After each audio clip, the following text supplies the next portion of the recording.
انسان کو مکرم بنایا، انسان کو مفضل بنایا، انسان کو اتنی عظمت دی۔ جن لوگوں نے مولانا شامی ملخص صاحب کی مجلس سنی ہے، اگر ان کو آپ سمجھ چکے ہیں تو میری آواز بھی آپ سمجھ جائیں گے۔ صلوات پڑھیے محمد علیہ محمد۔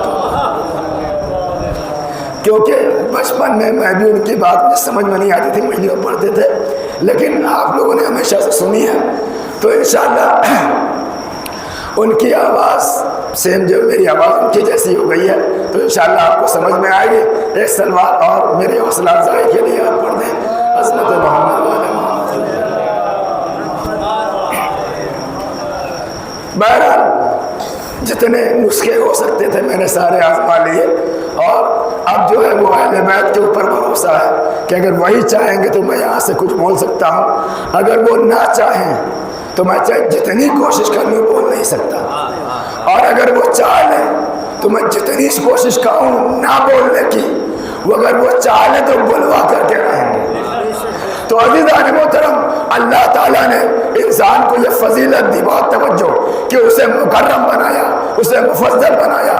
کل بات ہماری اور آپ کی یہاں تک پہنچی تھی کہ جب جبرائیل اور میکائیل مولائے کائنات کے شب ہجرت پہ آئے، اور آنے کے بعد ایک بھائی نے دوسرے بھائی سے کہا کہ دیکھو ایک بھائی ہم ہیں اور ایک بھائی یہ ہے، لیکن کتنا فرق ہے، ہم اپنی جان قربان کرنے کے لیے تیار نہیں ہیں، لیکن یہ بھائی اپنے بھائی کے اوپر جان نثار کر کے مرگ کے بستر پہ سو رہا ہے، موت کے بستر پہ سو رہا ہے، بہت توجہ، موت کے بستر کے اوپر سو رہا ہے۔ اور اس کے بعد اسماعیل نے، جبرائیل نے میکائیل سے کہا کہ من مثل کا، علی کے جیسا کون ہے، بہت توجہ، علی کے جیسا کون ہے۔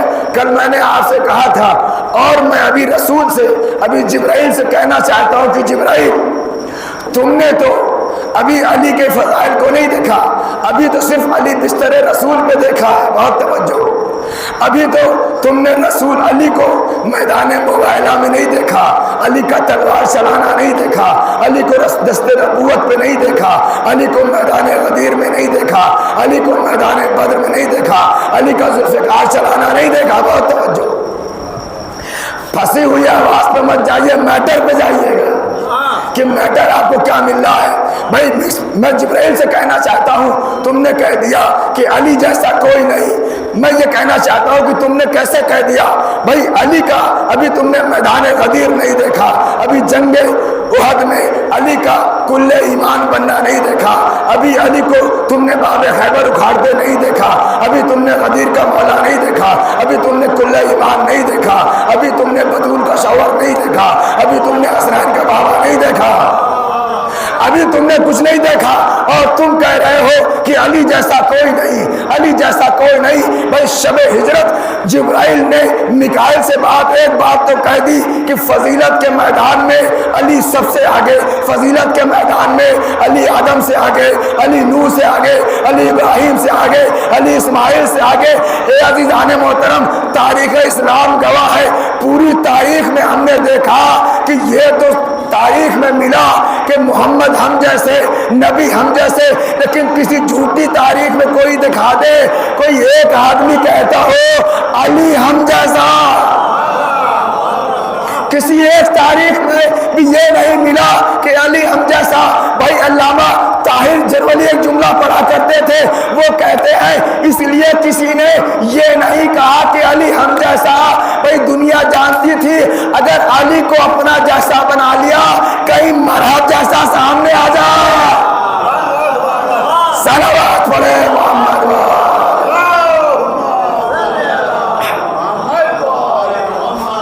بھائی پوری تاریخ انسانیت میں ایک مقام پہ آپ کو ایسا نہیں ملے گا کہ کسی نے کہا ہو علی ہم جیسے ہیں، علی ہم جیسے ہیں، کیونکہ دنیا جانتی تھی علی جیسا کہنا مشکل نہیں ہے، علی بننے کے لیے میدان میں ٹکے رہنا پڑتا ہے۔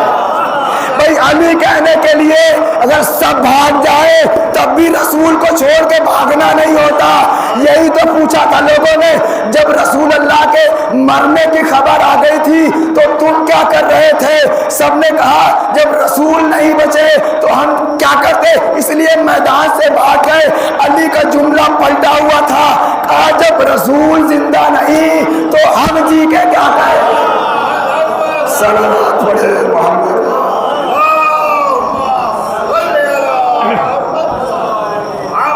بھائی آپ عظمت پہچانے علی ابن ابی طالب کی، منزلت پہچانے مولا کی. اللہ نے ہمیں علی جیسا مولا دیا ہے، اللہ نے ہمیں علی جیسا امیر دیا ہے، اللہ نے ہمیں علی جیسا امام دیا ہے. بہت توجہ. تو کل بات آئی تھی کہ مسجد کا امام جماعت آگے کھڑا ہوتا ہے، مومنین پیچھے کھڑے ہوتے ہیں. بہت توجہ. امام ہمیشہ آگے ہوتا ہے، مومنین پیچھے ہوتے ہیں. ایک جملہ بڑی آسانی سے کہہ دوں اگر آپ سمجھ جائیں. امام آگے کھڑا ہوتا ہے، مامومین پیچھے کھڑے ہوتے ہیں. بھائی اس امامت کو چھوڑ دیجئے، اس امامت میں بھی عمر کی کوئی قید نہیں ہے. بس 70 سال کا بڈھا بھی اگر سامنے امام 20 سال کا کھڑا ہے تو اسے جھکنا پڑے گا، اس کے پیچھے رہنا پڑے گا. بھائی امامت کا یہ معاملہ ہے تو امام ہمیشہ ہوتا ہے آگے. بہت توجہ. امام ہوتا ہے ہمیشہ آگے، مامون ہوتا ہے ہمیشہ پیچھے، مامون ہوتا ہے ہمیشہ پیچھے. امام آگے، اقتدا کرنے والے پیچھے. امام آگے. بھائی جب یہ عام امام کا عالم ہے تو امام زمانہ کا عالم کیا ہوگا؟ امام کائنات کا عالم کیا ہوگا؟ کہا امام زمانہ کسے کہتے ہیں؟ امام آگے چلتا ہے، زمانہ پیچھے چلتا ہے. امام زمانہ یعنی زمانے کا امام. اب جو کچھ بھی زمانے کے اندر ہے وہ اس امام کے پیچھے رہے گا. اگر سورج زمانے کے اندر تو امام کے پیچھے، چاند زمانے کے اندر. بہت توجہ. چاند زمانے کے اندر امام کے پیچھے، ستارہ زمانے کے اندر امام کے پیچھے، مومنین زمانے کے اندر امام کے پیچھے. اس پوری کائنات میں جو کچھ بھی زمانے کے ساتھ ساتھ ہے وہ امام زمانہ کے پیچھے ہوگا. اب سمجھ میں آیا جب عیسیٰ آسمان سے زمین پہ آئیں گے تو پیچھے کیوں کھڑے ہوں گے؟ کیونکہ امام زمانہ آگے ہے، مامون پیچھے کھڑا ہوگا. صلوات پڑھے. ایک صلوات اور پڑھ دیں.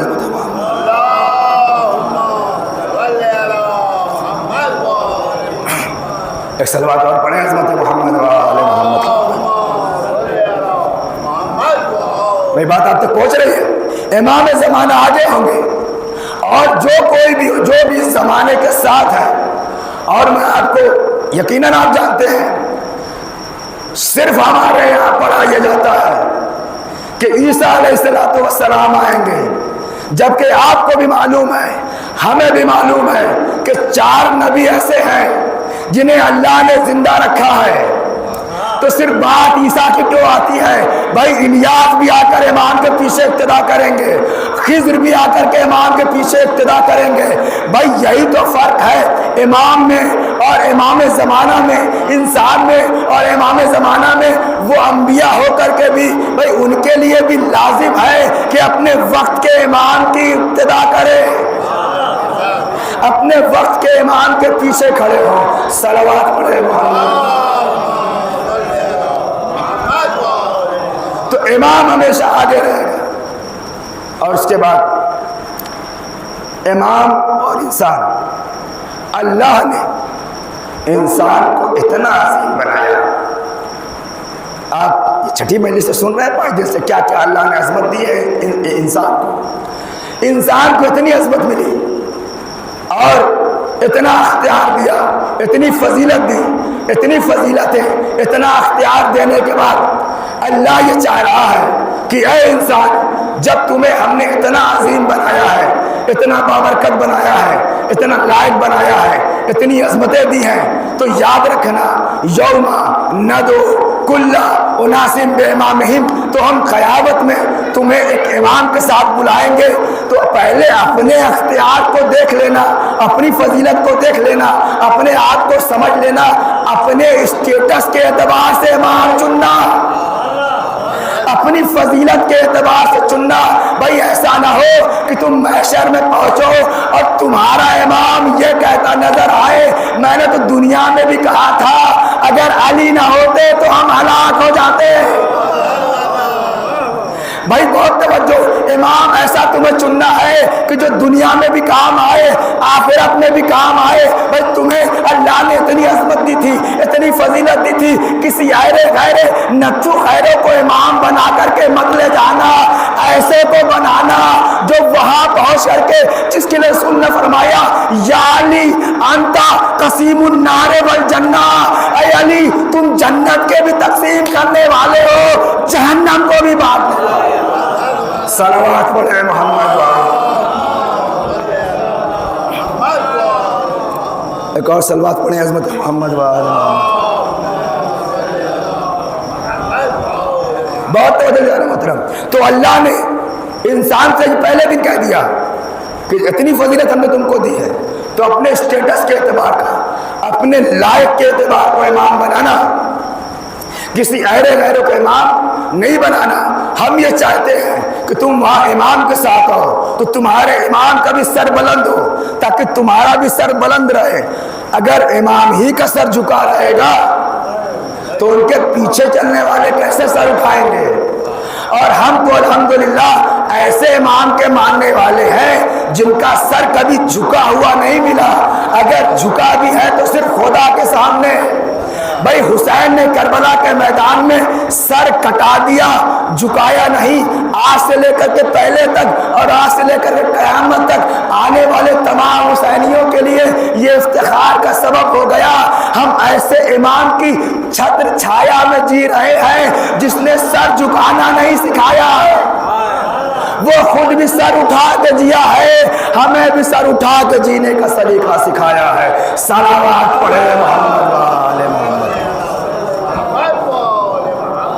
نہیں اگر افراد کم ہے تو صلوات کی آواز کم نہیں ہونی چاہیے، صلوات پوری مجھے چاہیے۔ صلوات پڑھیے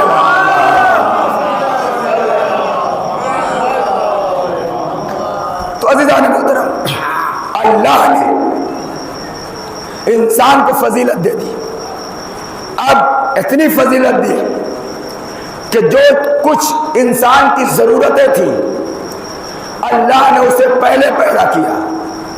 سورج انسان کی ضرورت، اللہ نے سورج پہلے بنایا۔ چاند انسان کی ضرورت، بہت توجہ چاہتا ہوں، چاند انسان کی ضرورت، اللہ نے چاند پہلے بنایا۔ زمین انسان کی ضرورت، اللہ نے زمین کا فرش پہلے بچھایا۔ درخت انسان کی ضرورت، اللہ نے زمین پر درخت پہلے اگایا۔ فضا کے اندر آکسیجن کی ضرورت، اللہ نے آکسیجن پہلے بنایا۔ انسان کو بات بہت توجہ، یعنی جو کچھ بھی ضرورتیں انسان تھی اللہ نے اسے پہلے بنایا، انسان کو بعد میں بنایا۔ بہت توجہ، انسان ہے ضرورت مند، سورج ہے ضرورت، اللہ نے ضرورت کو پہلے بنایا، ضرورت مند کو بعد میں بنایا۔ انسان ہے ضرورت مند، چاند ہے اس کی ضرورت، اللہ نے ضرورت کو پہلے بنایا، ضرورت مند کو بعد بنایا۔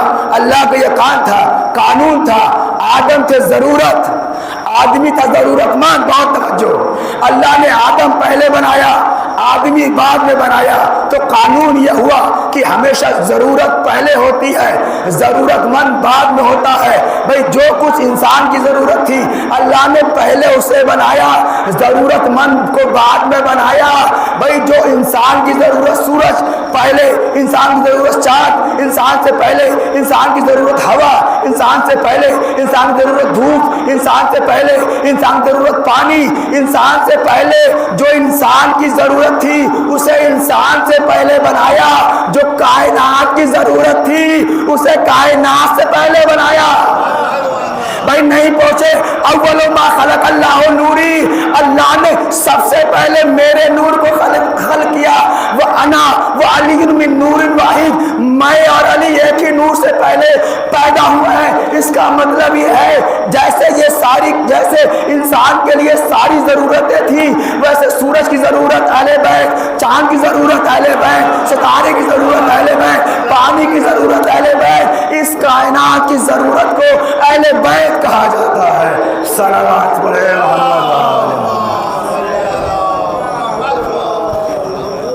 عزیزان محترم، تو جو چیز پہلے تھی اللہ نے اسے پہلے بنایا، جو چیز ضرورت تھی اللہ نے ضرورت کو پہلے بنایا، ضرورت مند کو بعد میں بنایا۔ بہت توجہ، ضرورتیں پہلے، ضرورت مند بعد میں آئے۔ اور اللہ تعالیٰ نے اس کائنات میں، آخری بات، اس کائنات میں اللہ نے سب سے پہلے آدم علیہ السلام کو بنایا۔ صلوات پڑھیے محمد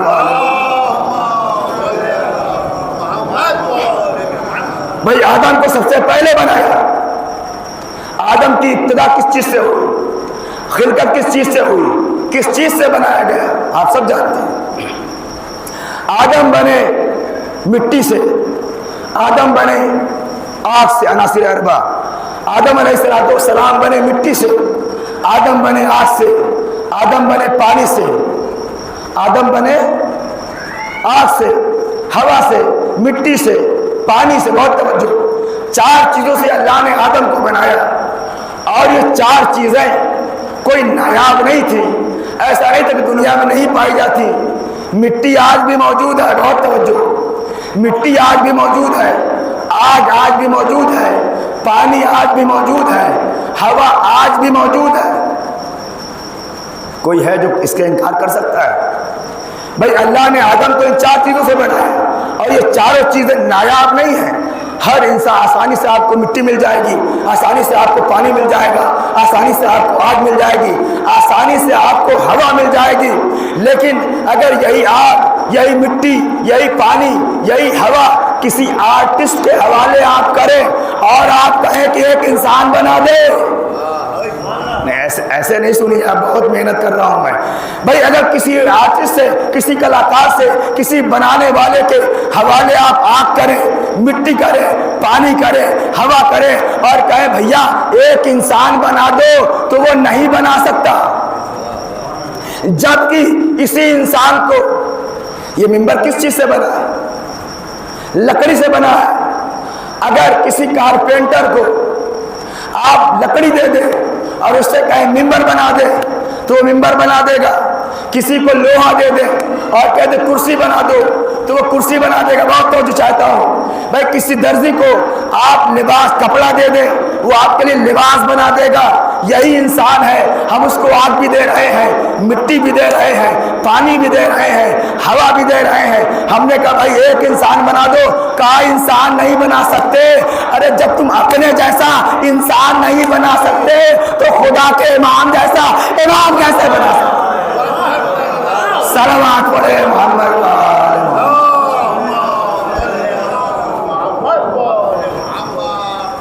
بہرحال ابھی تک میں نے 6-7 سال سے پڑھو نہیں کہا تھا، لیکن آج کہہ دیتا ہوں کہ کیا جو باہر لوگ کھڑے ہیں وہ آگ کو پھونک کر کے جلا رہے ہیں یا کیا کرنا چاہ رہے ہیں؟ بھائی ایک آگ کے پاس 15 لوگ کھڑے ہو کے کیا آگ کو جلایا جا رہا ہے یا منہ سے پھونک رہے ہیں؟ کوئی مشکل ہے کیا مرحلہ ہے کہ سارے لوگ آگ کے پاس اکٹھا ہوئے ہیں؟ بھائی مجلس و شہزاد معیار ہے، اس کے بعد اس کا نمبر ہے۔ پہلے یہاں آؤ پھر وہاں جاؤ۔ آگ کا ماتم حسین کی وجہ سے ہے، حسین آگ کے ماتم کی وجہ سے نہیں ہے۔ بھائی ہماری اور آپ کی فکر غلط ہے۔ تابوت حسین کی وجہ سے ہے، حسین تابوت کی وجہ سے نہیں ہے۔ تعزیہ حسین کی وجہ سے ہے، حسین تعزیہ کی وجہ سے نہیں ہے۔ بھائی علم تعزیہ کی، علم جتنی بھی شبیہ ہے سب حسین کی وجہ سے ہے۔ اگر علم سے حسین کو نکال لیا جائے، تعزیے سے حسین کو نکال لیا جائے، امام بارگاہ سے حسین کو نکال دیا جائے، آگ کے ماتم سے حسین کی نسبت نکال دی جائے تو کھلواڑ کے علاوہ کچھ بھی نہیں ہوگا۔ صلوات پڑھے محمد و آل محمد۔ تو عزیزان محترم، میں نے حوالے کر دیا، آگ دی، مٹی دیا، پانی دیا، ہوا دیا، کہا بھائی ایک انسان بنا دو، کہا نہیں بنا سکتے۔ میں نے جب انسان نہیں بنا سکتے تو امام کیسے بنا لیا؟ بھائی اپنا جیسا تم انسان نہیں بنا سکتے، تم نے امام کیسے بنا لیا؟ بہرحال اگر کسی نے محنت کی بھی، بہت کوشش کی، تو اس نے ایک پتلا بنایا۔ اگر کسی نے بنایا بھی، انسان کے مقابلے میں کوئی چیز تو وہ بت بنا. بہت توجہ, کیا بنا؟ بت بنا, اسٹیچو بنا, جو بھی آپ کہیں. بھائی ایک مجسمہ بنا, انسان نہیں بن سکتا, مجسمہ بنا. اگر کسی نے انسان کے مقابلے میں ایک انسان بنایا تو اس کی کل حیثیت یہ ہے کہ وہ ایک بت ہے. اگر جملہ آپ کی سماعتوں تک پہنچ چکا ہے تو میں دوسرا جملہ بھی آپ کی پاک سماعتوں کے حوالے کہہ دوں. یعنی قانون یہ بنا, اگر انسان کے مقابلے میں کوئی چیز بناتا ہے تو وہ بت ہوتا ہے, وہ بت ہوتا ہے, وہ بت ہوتا ہے. اگر انسان کے مقابلے میں انسان بنائے تو وہ بھی بت ہے, اور امام کے مقابلے میں امام بنائے تو وہ بھی بت ہے. شاید یہی وجہ تھی کہ امام سجاد علیہ السلام نے دعائے صنم قریش میں کہا اللہ دونوں بتوں پہ لعنت کرے. اور صرف یہی نہیں کہا دونوں بتوں پہ بھی لعنت کرے, ان کی بیٹیوں پہ بھی لعنت کرے. صلوات پڑھے محمد.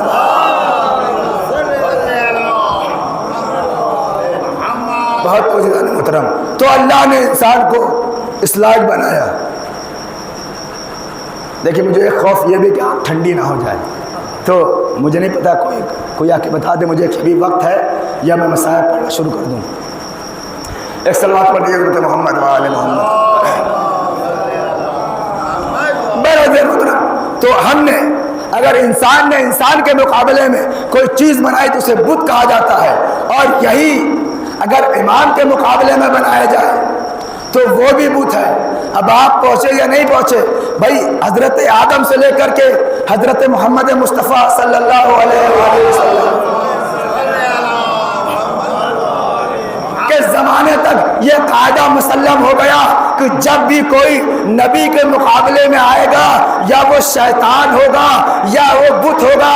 اب چاہے پہلے نبی کے مقابلے میں آئے, آدم کے مقابلے میں آئے, یا عیسیٰ کے مقابلے میں آئے, یا میدان غدیر میں بنائے گئے مولا کے مقابلے میں آئے, بھئی جس زمانے میں کوئی بھی مولا کے مقابلے میں آئے گا اسلام کی نگاہ میں بت سے زیادہ اس کی کوئی حیثیت نہیں ہے. اور بت جو ہے قرآن میں کہا گیا ہے بت ایک نجس چیز ہے اور بت سے پرہیز کرنا چاہیے. اور یاد رکھیے اس دنیا میں بت بھی جہنم میں جائے گا اور بت کے ماننے والے بھی جہنم میں جائیں گے. صلوات پڑھے محمد وآل محمد. تو عزیزان محترم, آپ انسان اپنی عظمت کو پہچانے. لقد کرمنا بنی آدم, ہم نے بنی آدم کو مکرم بنایا ہے, ہم نے بنی آدم کو عظمت دی ہے, ہم نے بنی آدم کو اس لائق بنایا کہ وہ اس کائنات میں افتخار سے جی سکے. ہم نے اس بنی آدم کو اتنا عظیم بنایا ہے. اور آدم علیہ السلام کا جب پتلا تیار ہو گیا تو اللہ نے کہا کہ میں اس میں روح ڈال رہا ہوں. جو ابلیس نے انکار کیا تھا اس نے آدم کا انکار نہیں کیا, اس نسبت کا انکار کیا جو اس پتلے کے اندر جانے والی تھی, یعنی اس روح کا انکار کیا. یاد رکھیے اگر آج بھی کوئی ان نسبتوں کا انکار کرتا ہے اور کوئی کہے کہ ہمیں آگ کا ماتم سمجھ میں نہیں آتا, آپ کبھی مت سمجھو, سمجھنے کی ضرورت نہیں ہے. یہ اظہار محبت ہے, یہ آگ کا ماتم اظہار محبت ہے. اور الحمدللہ 64 سال ہو گئے ہیں, اس سال 64 سال سے یہ آگ کا ماتم ہمارے شولی میں کیا جا رہا ہے. اور میں نے 2 سال یا 3 سال پہلے پڑھا تھا کہ ایسا نہیں ہے کہ آگ کے اوپر جب پیر پڑتا ہے تو آگ جلاتی نہیں ہے. آگ کی فطرت ہے جلانا, لیکن یہ عشق حسین ہے کہ اس کا ہمیں احساس نہیں ہوتا. یہ کوئی نہ سمجھے کہ آگ نہیں جلاتی, آگ کی فطرت ہے جلانا. یہ عشق محبت کا اثر ہوتا ہے کہ اس کی جلن ہمیں محسوس نہیں ہوتی, وہ درد ہمیں محسوس نہیں ہوتا. کیا کما کرنے والے کو درد نہیں ہوتا؟ کیا زنجیر کرنے والے کو درد نہیں ہوتا؟ یقیناً درد ہوتا ہے, لیکن یہ جوش محبت ہے جو اس درد کے سامنے کہیں آگے ہے, کہیں افضل ہے. اے سوارو, آج آپ آگ کا ماتم کریں گے اور ابھی آپ کے سامنے کچھ شبیہ برآمد کی جائیں گی. کس کی شبیہ ہے؟ بہت آرام سے مسائل پڑھوں گا اور گریہ کرنا ہے, آپ کو رونا ہے. شہزادی ام فروا کو ان کے لال کا پرسہ دینا ہے. امام حسن کربلا میں موجود نہیں ہے, انہیں ان کے بیٹے حسن کا پرسہ دینا ہے۔ کون حسن؟ روایت بتاتی ہے جب امام حسن علیہ السلام کا انتقال ہوا، ایک مرتبہ رات کی تاریکی میں امام حسین نے جناب قاسم سے کہا میرے لال جاؤ اپنی پھوپھی کو بلا لے آؤ۔ جناب قاسم در جناب زینب پہ پہنچے، روایت بتاتی ہے کھڑے ہوئے تھے، خاموش تھے، سسکیوں کی آواز جناب زینب نے مصلے پہ سنی، مصلے پہ تھی، ایسا احساس ہوا کہ دروازے پہ کوئی رو رہا ہے، ایسا احساس ہوا کہ دروازے پہ کوئی گریہ کر رہا ہے۔ شہزادی باہر آئی، پوچھا کون ہے؟ ایک مرتبہ کم سن حسن نے کہا پھوپھی اماں حسن آپ کے پاس آیا ہے۔ ایک مرتبہ جلدی سے زینب نے دروازہ کھولا، حسن کو گلے سے لگا لے میرے لال رات کی تاریخ میں آنے کا سبب کیا ہے؟ کہا اماں، اے پھوپھی اماں بابا کو زہر دے دیا گیا ہے، امو نے آپ کو بلایا ہے، چچا نے آپ کو بلایا ہے۔ اے سوگوارو شہزادی زینب اپنے بھائی کے پاس آ گئی، مجھے وہ مصائب نہیں بڑھنا، بس ایک جملہ کہتا ہوں، جب جناب قاسم کو حسین مقتل کربلا میں بھیجنے لگے ہیں تو عجیب انداز سے بھیجا ہے، جناب قاسم کے گریبان کو چاک کر دیا، آستین کو پھاڑ دیا، لباس کو چاک کر دیا۔ کسی بی بی نے پوچھا مولا خیر تو ہے، آپ یہ کیا کر رہے ہیں؟ حسین نے کہا عرب کا دستور ہے، جس کے آستینیں پھٹی ہوتی ہیں، گریبان چاک ہوتا ہے، یہ علامت ہوتی ہے کہ یہ بچہ یتیم ہے، شاید میرے قاسم کو کوئی یتیم سمجھ کے اس کے اوپر رہے، شاید میرے قاسم کو کوئی یتیم سمجھ کے رحم کر دے۔ اے سوگوارو زہرا کا یہ بیٹا، فاطمہ کا یہ لال قاسم، اے سوگوارو ابھی آپ کے سامنے شبیہ برآمد ہوگی، آپ دیکھیے گا۔ آج ہی میں نے تحقیق کی ہے اور میں نے دیکھا ہے کہ عرب کے یہاں بھی مہندی کی رسم ہوتی ہے، عرب کے یہاں بھی حنا کی رسم ہوتی ہے، عرب کے یہاں بھی جب شادی کا ماحول ہوتا ہے تو رسمی طور پہ شادی سے ایک دن پہلے مہندی لگائی جاتی ہے، حنا کا برنامہ ہوتا ہے، عربی میں حنا بولتے ہیں مہندی کو، مہندی کا برنامہ ہوتا ہے۔ اور جیسے ہمارے یہاں ہے ہر معاشرے میں ماؤں کی حسرتیں ہوتی ہیں، بہنوں کی حسرتیں ہوتی ہیں، پھوپھیاں کی حسرت ہوتی ہے۔ ارے سید جناب قاسم کی دو ہی تو پھوپھی تھی، ایک زینب تھی، دوسرے ام کلثوم تھی۔ اے سوگوارو کیا پھوپھیوں کے دل میں یہ ارمان نہ رہا ہوگا کہ قاسم کے لال کو دولہا بنایا جائے، قاسم کے لال کو مہندی لگائی جائے، قاسم کے لال کو مہندی لگائی جائے۔ اے سوگوارو ابھی تھال آپ کے سامنے برآمد ہوگی، آپ زیارت کریے گا، ذرا جب زیارت کریے گا آپ کے ذہن میں یہ بات آئے کہ کربلا میں یہ رسمیں نہیں نبھائی جا سکی کیونکہ ایسا ماحول نہیں تھا۔ شادی ہوئی یا نہیں ہوئی، اگر شادی ہوئی ہوگی تو یہ رسمیں تو نہیں نبھائی گئیں، لیکن ماں کے دل میں ارمان تو تھا کہ کاش یہ شادی مدینہ میں ہوتی تو میں اپنے قاسم کی بڑی دھوم دھام سے شادی رچاتی۔ میں کہوں گا اے بی بی ام فروا یہ دیکھیے، یہ آپ کے چاہنے والوں نے آپ کے لال کی مہندی نکالی ہے، آپ کے لال کی سینیاں نکال رہے ہیں، یہ بتانا چاہتے ہیں بی بی اگر آپ کی حسرت پوری نہ ہو سکی تو ہم اس حسرت کو پوری کریں، ہم آپ کی حسرت کو پوری کریں گے۔ اے سوگوارو روایت بتاتی ہے آپ بڑے آرام سے زیارت کریے گا، بڑے آرام سے زیارت کریے گا، پہلے علم آئے گا، اس کے بعد گٹھری آئے گی، ایک امامہ آئے گا، پھر تابوت آئے گا، پھر وہ تھال اور سینیاں آئیں گی جس میں ایک ماں کا ارمان ہے، جس میں ایک بہن کا ارمان ہے، جس میں پھوپھیوں کا ارمان ہے۔ بھائی جس کی پھوپھی ہوتی ہے، جس کی ماں ہوتی ہے، قاسم کی کوئی سگی بہن نہیں تھی لیکن امام حسین کی بیٹیاں تھی اور بھی بہنیں تھیں جناب قاسم کی، سب کا یہ ارمان رہا ہوگا بھائی اگر سغرا کو اکبر کی شادی کا ارمان تھا تو قاسم کی بہنوں کا قاسم کی شادی کا ارمان رہا ہوگا۔ اگر شادی ہوئی بھی تو ایسے غربت کے عالم میں شادی ہوئی، نہ مہندی کا انتظام ہو پایا، نہ تھال کا انتظام ہو پایا۔ جزاکم اللہ، خدا کوئی غم نہ دے سوائے ہمیں مظلوم کربلا کے۔ اے سوگوارو آپ کی زحمت تمام ہو گئی، ابھی آپ کے سامنے شبیہ آئے گی، ابھی آپ کے سامنے امامہ آئے گا، آپ زیارت کریے گا، اسی امامے کے ساتھ ساتھ ایک گٹھری بھی ہوگی۔ گٹھری کا عالم کیا ہے؟ گٹھری کا مطلب کسے کہتے ہیں؟ روایت بتاتی ہے جب جناب قاسم میدان میں جانے لگے، شب عاشور کا ماحول ہے،